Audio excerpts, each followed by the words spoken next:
So if you're anything like me, you've been playing Minecraft a while now. Maybe you have an old single-player world you're really attached to, sort of like this one. Maybe you have a family server or realm like this one that we have. Or maybe you just play on SMPs. Maybe you just dabble in adventure maps and creative mode, like my creative testing world here, where we have lots of really strange things.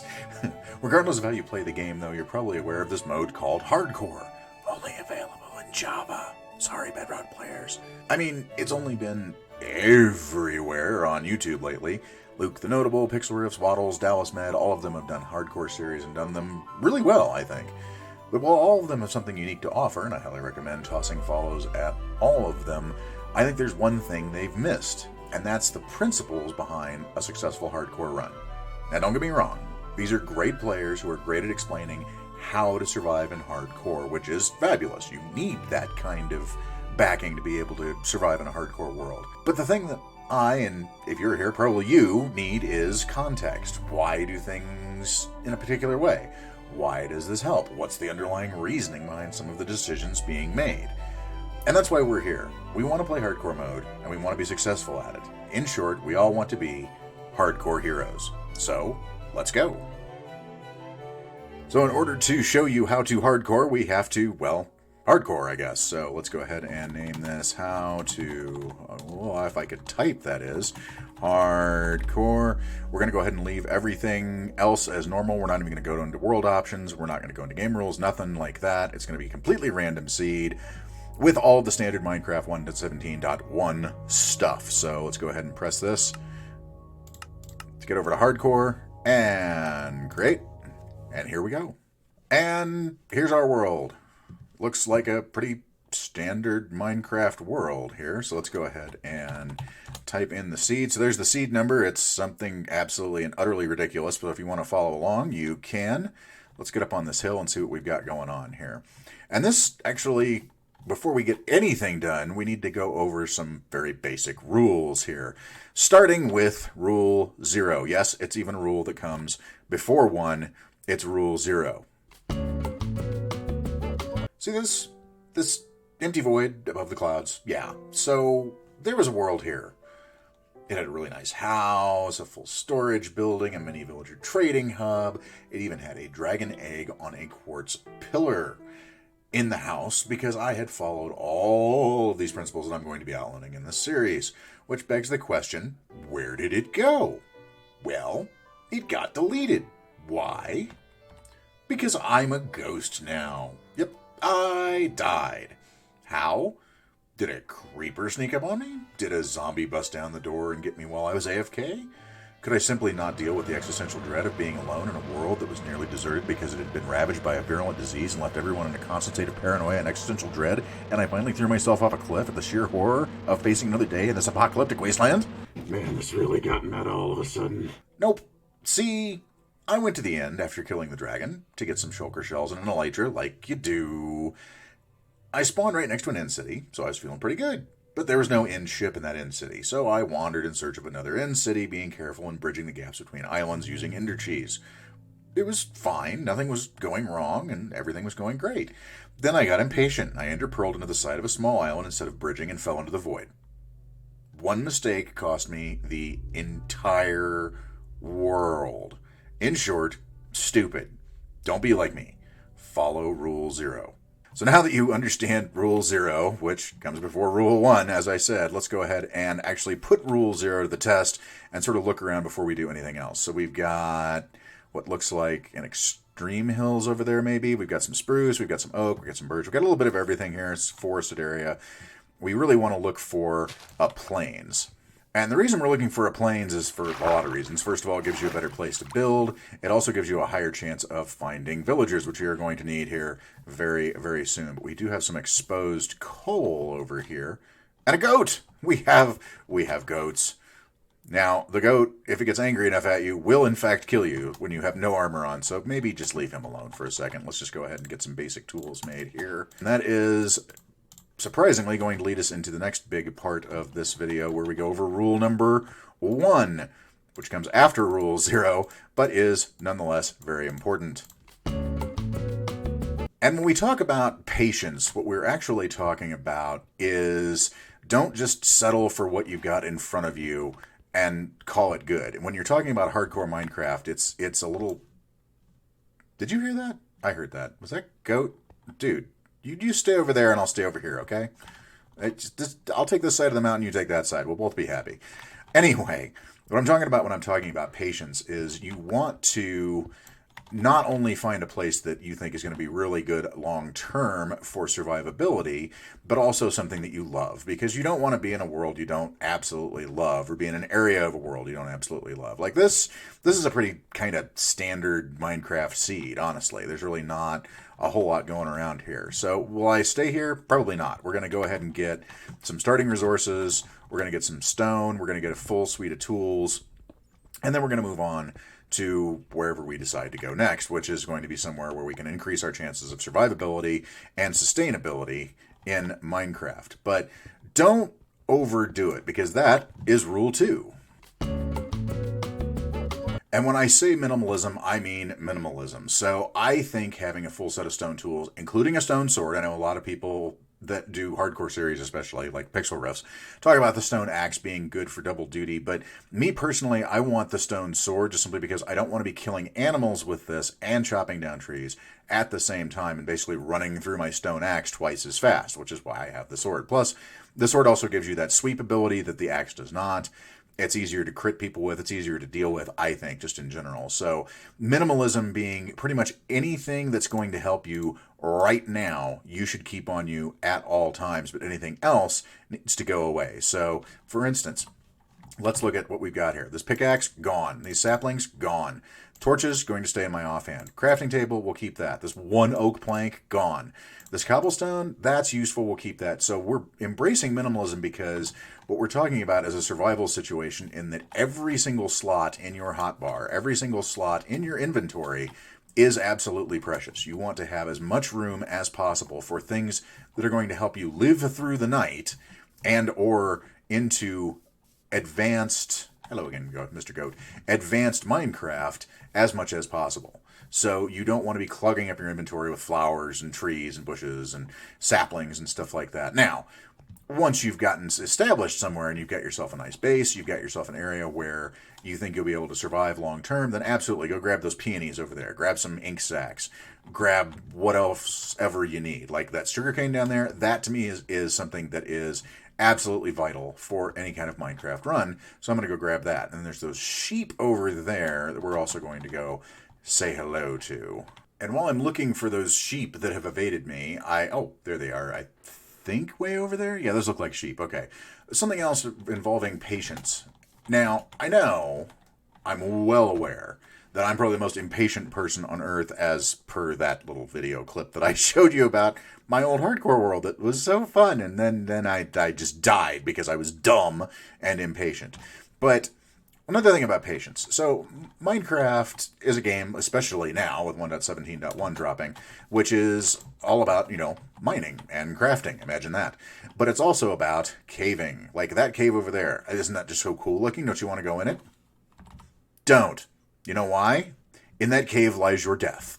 When you have no armor, you have nothing on you except stone tools, one piece of black wool. Yeah, I found a sheep, but it was the wrong color. And some sugarcane, that is death. You don't want to go in there. So we need to get more established before we start doing things like caving, cave exploring, and anything else that might be, oh, see what I mean? Dangerous, dangerous, dangerous, dangerous. Run, run, run, run, run, run, run. See? Death. Told you. Ah, yes. It's a sheep convention. Hello. And that leads us to something else that's absolutely imperative, and that is a bed. It is incredibly important that you have a bed as quickly as possible to sleep through the night. Because if you do not, you're going to be up night after night after night, and then not only are you dealing with everything else in this wonderful world, but also the flapping pigeon things that come from the sky that are phantoms, and they're not good. They will seriously interrupt the flow of your day. So phantoms early on are probably one of your biggest dangers other than just the standard Minecraft mobs. So if you can find enough to basically get yourself a bed on day one, highly recommended. In fact, almost imperative that you do so. Speaking of things we need, let's go ahead and get some of this food cooked up real fast so that we're not starving to death and going to die of something stupid like starvation. And while it may not seem like something that's absolutely imperative to have, I'm grabbing the copper because one thing that you can make with copper, and if we happen to find it, will be really good actually, is a spyglass. Now, I don't use Optifine. I don't use any mods in vanilla Minecraft at all, as a matter of fact. I want as close to the absolute vanilla experience that I can possibly get when I'm playing vanilla Minecraft. So I don't have any of these fun vanilla tweaks or add-ons or anything like that. So I don't have any Optifine zoom or anything along those lines. No mob heads, no Optifine zoom, none of that. So having a spyglass, for me, is important because it allows you to see greater distances to see what you're getting into, which half of the time in your hardcore world, if you die, it's because you didn't realize that you were about to fall into a giant hole or go across an ocean into a mob farm or something. So having the ability to see further, for me, is important. So that's why we are grabbing that copper. And while we're here, we might as well just go ahead and... Should we smelt it down? Yeah, let's smelt it down. Let's go ahead and cook this up, and we'll smelt down this copper, and we'll continue our trek from there.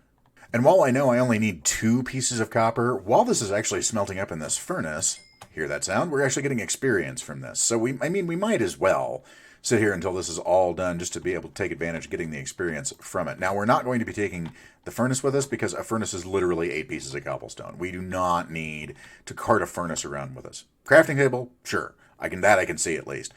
Furnace, not so much really. So we're going to be taking with us, let's get rid of a few things in our inventory over here. So we've got 2 sticks, 4 dirt, We now have a red bed because, professionals have standards.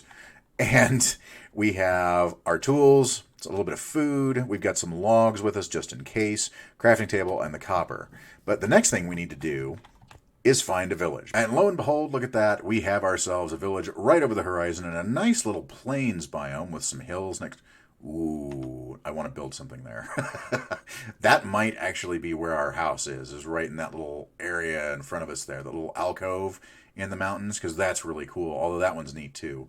But that's for later. For right now, we need to follow our next rule, which is...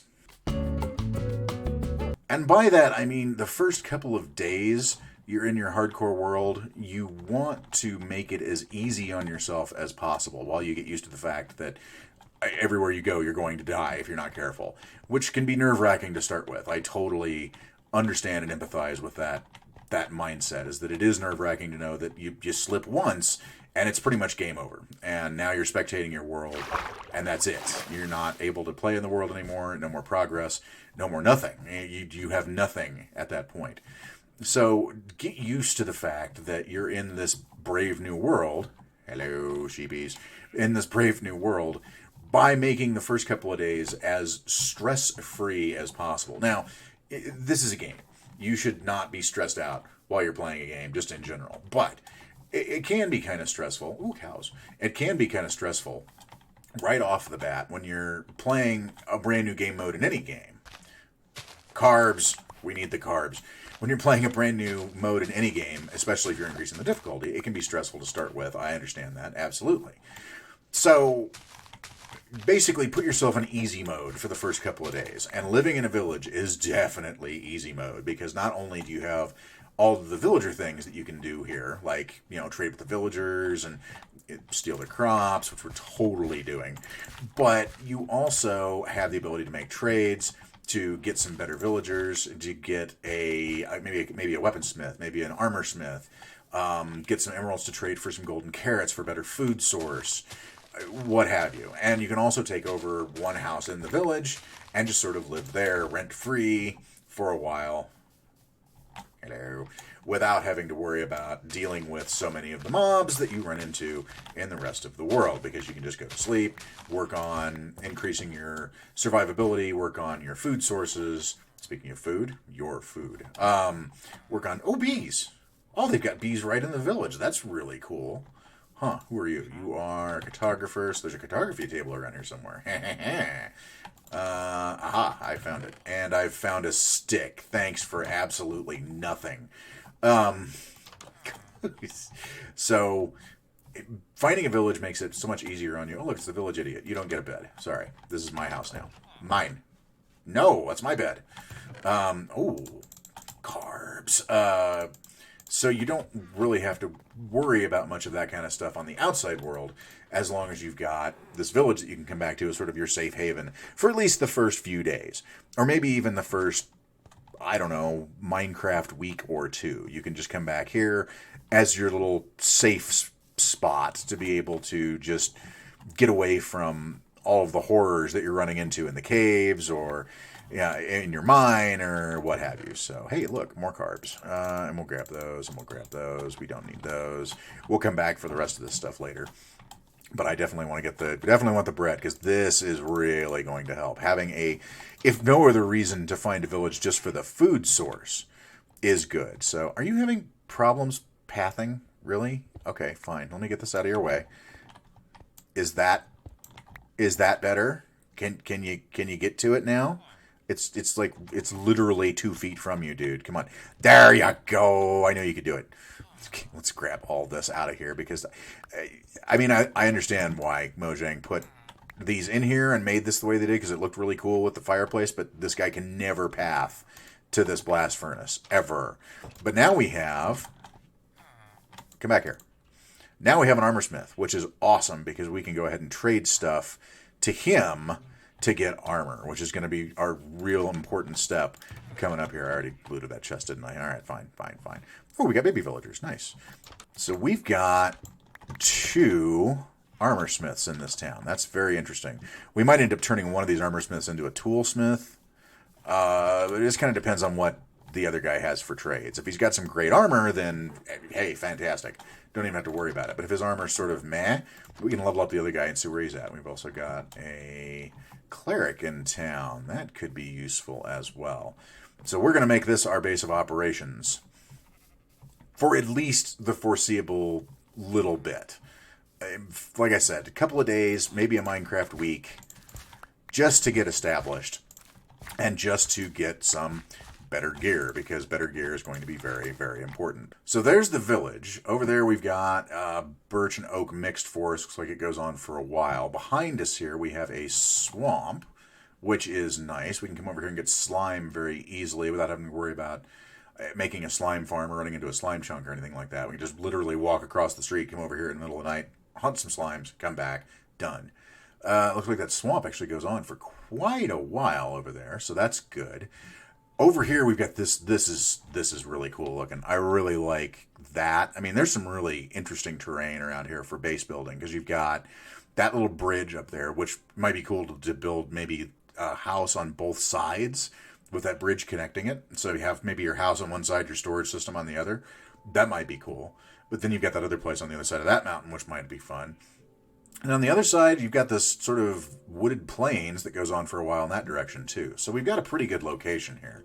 Not the best. It's not the absolute best end-all, be-all seed that I've ever seen. It's not fantastic. But for our purposes, this is going to work out just fine. We'll be able to get everything we need. We've got a spruce biome over there. So we've got spruce wood. We've got access to spruce, oak, birch, not dark oak, I haven't seen that, but we've got 3 wood types that we can build with, which is cool, because we're going to be doing some building while I'm doing this here, and we've got some really cool looking terrain. So, but for purposes of right now, before we get into building or anything like that, we really need to go over and figure out what we're doing as far as a base of operations. There we go. That's better. Now that we have deprived a villager of his house, it's time to make sure everything's sorted out, which it is. Do I really need this here? I probably don't. We'll just get rid of that. Thank you very much. Put that in that chest. So we have all the things inside we need. We have a nice lit space. We have a chest. We have a crafting table. We have a bed. So we are set as far as the starter basic stuff goes. And we'll probably put a furnace over there. In fact, let me go ahead and make one of those while I'm thinking about it here. So you give me a furnace. So now we have a furnace we can splat down. Bang. We have a base. Fantastic. It's not the best base. It's not the best build, but, it's home for now, and it will do. Now, the next thing we need to do is make sure all these idiots, and I use that term as lovingly as possible, are safe, because we are going to need them and make sure they stay safe so that they aren't being eaten by zombies or having their faces mauled off. I think they're going inside. That's perfect. You just stay in there for a minute. Thank you very much. Everyone go to sleep. Everyone go to bed. Everyone go to bed. Very good. I knew I could count on you. So this is perfect timing. So let's go ahead and put all these guys, now that they're all going to their various different houses where they are sleeping for the evening, we can lock them all in forever. There we go. It's ugly, but it works. And we won't be locking them in forever, but it'll be a very long time. it's going to be a... Really, dude? Well, you're the village idiot. I'm really not worried about you. So get out of my bed. There you go. I mean, come on, man. And we'll just have him stand on my torso all night, apparently. Okay. There. Now you're free to go about your idiocy business, whatever that happens to be, your nitwitty business, I guess, would be more to the point, wouldn't it? Stay out of my house. It says right here. See? It says right here. No soliciting. Just go. Just go that way. Go that way. Come on, man. Stop messing with me. I see you out there. So we have a base, we have some villagers, we have basically everything we really need to start off on hardcore Minecraft at this point. We've got the means to survive, we've got a place of safety, we've got access to some very high-end stuff as soon as we do some trading with these villagers and get them, unboxed from their particular areas that they're in. So what else do we need now? Well, now we need to actually do the thing that you do when you play Minecraft, and that is mine. We need iron, we need coal, we need lapis, redstone, and we need diamonds. But right now, we need some basic materials because this is kind of pitiful. So we've got a few chests, a crafting table. I've made myself 4 more stone pickaxes because this one's going to run out pretty quick here. Some wood and a whole bunch of food. I made a bunch of bread out of that wheat we had found. And now we are going down in the caves. Other things to bring with you, obviously torches. You don't have to bring that many though because you're probably more than likely going to run into coal pretty quick. So you don't have to worry about that all that much. But something else to keep in mind once you're coming down here and actually starting mining, or if you're caving, I suppose you could do that at this point if you really, really wanted to. Just be super, super careful. If you see something that's a deep, dark hole and you can hear skeletons, I wouldn't suggest going down there. But while you're mining, it's time for our next rule of hardcore. And yes, I'm doing pretty well for myself so far. I mean, if I do say so myself. We've got some tools, we've got a village, we've got some villagers out there. We just found our first iron of the world, which is fantastic news. We're going to go ahead and get as much of that as we can right off the bat, even though we can come back and fortune it later. I need it right now for things like armor, buckets, so on and so forth. So we're definitely going to get all of this vein while we're here. But the main thing that kills you in hardcore, from what I have seen, not only from my experience with it, but from watching other people like Pixel Riffs, Dallas Med, I mean, you can even go as far as Dream, although I don't really watch him. But if you think about it, what kills you in hardcore isn't necessarily an enemy. It isn't necessarily hunger. It isn't necessarily the environment even. It's 2 things, impatience and complacency. So when you get complacent, when you get... You sort of let off the gas a little bit and think, okay, well, I can do this now because I'm super uber powerful. I've got gold armor, or I've got diamond armor and tools, and I can do anything. I'm the most powerful being in this entire universe. That's when the universe kills you. That's when everything goes bad. So always stay on your toes and always make sure that you're prepared for any eventuality. Like right now, I'm not totally prepared for any eventuality because I don't have a bucket, I don't have water, I don't have armor, but we're working on that right now, which is why we're actually doing this mine here. So as soon as we have those things, I'll feel much better about life when we have a set of iron armor, maybe a gold helmet or boots, just in case for going to the nether a little bit later. Once we have some of the basic accoutrements of being in Minecraft, I'll feel much better about things, but I'll still be on my toes and be prepared for things to go badly if I'm not super duper careful. So caution and awareness are your friends in hardcore. Complacency and impatience, those will get you killed every time. And we now have our little mining base set up down here. So we've got our chest, we've got our crafting table. I made a furnace. We're smelting up that iron that I found earlier. We used some of the coal to make another stack of torches.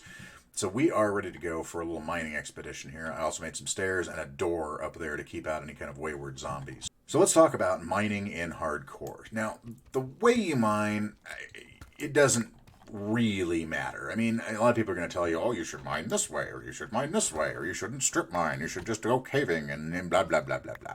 You know what? However you want to mine is up to you. If you want to mine at Y11, great. If you want to mine at Y6, I don't know why you would now, but you can do that too. If you want to mine at Y12 or 13, maybe you want to just mine to Y16 and then just mine everything around, like mine a chunk at a time. That's fine too.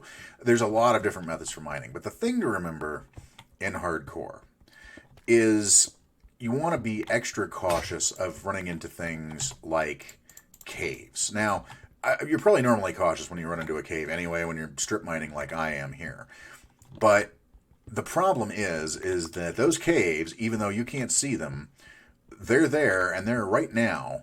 Like, if there's a cave over there, right at this moment, it is filling up with mobs. It is completely filling up with mobs because I am a large way... Well, are you kidding me?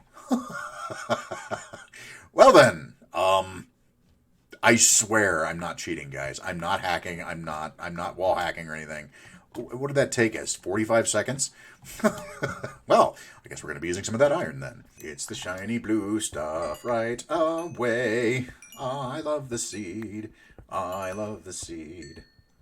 So as I was saying, before we were so awesomely interrupted, the caves down here, if you run into them, they're going to be filled with mobs at this point. And there's the other problem, which now you hear, lava. Lava is the bane of your existence early on, especially if you're just starting mining and you don't have a bucket yet. Now notice I made myself a bucket and iron helmets, and some of that had melted down. I've got 8 diamonds, which is amazing.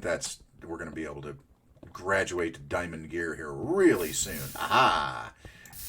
And I can't do anything about this right this second other than just fill it in because I don't have any water in my water bucket, which is kind of irritating, but that's okay. We'll deal with it. Aha! Okay, so we found a cave. So this is where we need to be extra special careful. Like this guy. Hi, how you doing? Welcome, Chili's. Ow! That hurt a lot. I hear another one. How you doing? Your brother just came down here. It didn't end well for him either. Okay. Lava that way, so that's fine. So we have found a pretty standard cave, I think. So let's go ahead and torch this up as much as... Ooh. Oh, yeah, no. Oh, skeleton. Run. I don't have the armor for this. Run. Whoa. Back down here. You know what? Let's just do this for a second. It's because that's not something we want to deal with right at this moment. You know, let's pick up this iron, and once we have some better armor, we can go take a look at that cave. But for right now, I'm not confident we'll be able to survive that. And this, I think, needs to be done right away. There we go. 1 diamond pickaxe on day... Where are we anyway? Is it day 4? So we're on day 4 of the world, and we already have ourselves a diamond pickaxe. I have literally been recording for 40 minutes, and we already have diamond gear. Isn't that cool? Bam, bam, bam. All right. Now, I think we're ready for Hair Skeleton. Hello? Amway. Free samples. Hello. Do not knock me into the lava. Hello. I hear you. Where are you? It looks like Mr. Skeleton despawned. That's right. He couldn't deal with this. He couldn't deal with this. This right here. Well, that and, the game couldn't deal with it either. The game was like, nope, you're gone. Time to go. Which is fine. That's okay as far as I'm concerned, because look at all of these resources that we can get now that he's gone, and we don't have to worry about it because we just lit up all these little side caves. So let's go ahead and get all this coal, iron, lapis, that gold over there, because we'll use that for boots, so that way we don't have to worry about the nether once we get there, which is going to be very soon, actually, because we already have diamond tools, which is kind of amazing, actually. I figured we'd have to wait until we traded with the villagers a little bit to get diamond gear, tools, armor, what have you, but nope. We found diamonds within 40 seconds of getting into our mine, which is kind of amazing, actually. So I'll be right back after I've gotten all these materials out of here. And after clearing out that cave, the hallway down here, and I dug over here and found some copper and then a whole bunch of lava. We'll deal with that in a while. That'd probably be after we get a water bucket. But after just that little cave and this little hallway here, these are the resources we have, not including the iron that I used for my iron pickaxe, for my chest plate, for my pants, helmet, and the 3 diamonds for the diamond pickaxe. This is what we got just from that particular area, which is actually really good. We've got a stack and a half of coal, we've got some gold, we've got some more copper, redstone, lapis, we've got plenty of building blocks here. We've got cobblestone, we've got grimstone. Yes, it's grimstone, it's not deep slate. Don't believe them. It's King Bee Dogs, I'm looking at you. This is grimstone, not deep slate. We've got, some trash and some slightly less trashy trash, but still trash. And just some basic stuff. So basic starter resources. And this was from literally about 45 minutes worth of exploring. Now, the question is, could I have dealt with that skeleton with just my stone sword that I had, naked, and dealt with him that way? Maybe, probably. I mean, jumping attacks on him, doing crits, probably could have taken him out. But I would have been at a seriously low amount of health. I would have gone through more of my food. And I had the off chance of him knocking me into that lava pit that I couldn't deal with because I did not have a water bucket at the time. So, was that risk worth it? No. Blocking it up, coming back, rearming with some better equipment, and a shield, which is extremely important. I can't even stress how important having a shield is, because you can block creeper explosions, arrows, fire, so many different things. Zombie attacks if you have to in a pinch. Very important to have that. So coming back and rearming and gearing up before we went back down there and checked it out was the smart thing to do. Now, did it despawn? Sure. Could another one have spawned there in its place? Absolutely. A witch could have spawned there, and then that would have been even more of, a whole lot of entertainment for our day, But instead, it had despawned, so we were fine. So to me, that was a successful mining outing. Oh, crud. Well, let's just hope the golems have got everything at bay over here. Look behind us, to our left. Hey, look, a zombie. You can just not. Can you not? Can you? Thank you. In the door. Oh, I see you're still alive. Isn't that fabulous? And that's it. That's the end of our first part of Hardcore Minecraft. How to Hardcore. I think we've actually done really well today. Like I said, we've gotten armor, we've got tools, we've got villagers, we've got a house, although it's, kind of basic, but it's a house. It's a base. It'll work for right this second. So I hope you enjoyed this. I hope this actually helped you out if you are thinking about playing hardcore, you've played hardcore and haven't been successful in the past. I hope some of these rules have helped you out. And remember, the biggest rule is just have a good time playing the game. If you have a good time playing hardcore and being as reckless as you would be in easy mode, go for it. That's fine. There's nothing wrong with that. If you're better at playing the game than I am, then honestly you'll probably live longer. So the biggest rule is just have fun. And make sure that when all else fails, you throw all the other rules out the window in favor of just that rule. Right? Even rule 0. Sometimes being dumb in a video game is kind of fun. So don't worry about any of those rules. If they work for you, great. If they don't, feel free to play the game however you want to play it. When it comes right down to it, this is Minecraft, and no one can tell you what you can or cannot do in Minecraft. So have a good time, have fun, and I hope you did enjoy things. Make sure to go out tonight, play some games, have some fun. I'll see you all again in the next part, which hopefully won't be a year from now. So have a good night, everyone.